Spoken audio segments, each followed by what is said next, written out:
Former Syrian President Bashar al Assad has been sentenced to death in his absence. There was a court hearing today in Damascus, and he was found guilty for crimes against humanity alongside his brother Mahir.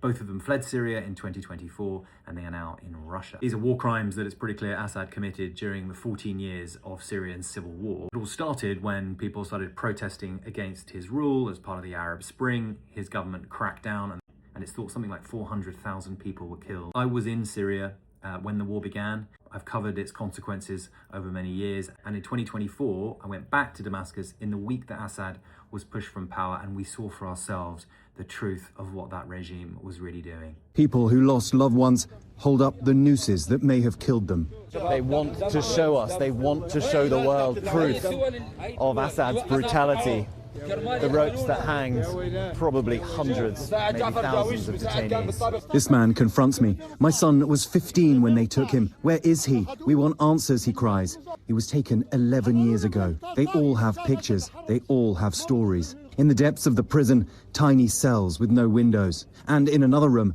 a hydraulic press, they say, crushed the bodies of the dead. We went into the headquarters of military intelligence, one of the most feared branches of the Syrian security. Mohammed was held here in these tiny cells 12 years ago. Wow, there were 4 people in each of these tiny rooms, as being the room he was interrogated in. وكيف كان في التحقيق يعني؟ ما في عيوننا مسكرة وإيدينا مربطة ما نشوف شيء. I asked him بس نسمع صوت. What it was like, and he said, I didn't see anything. They had me blindfolded, hands behind my back. The only thing I could do was hear. Mahir al-Assad, his younger brother, was also sentenced to death. His role in the Syrian civil war was well documented. Places like Dara province. But one of the most senior members of the Assad regime who didn't manage to get out of the country was Atif Najib. He appeared in court, also sentenced to death.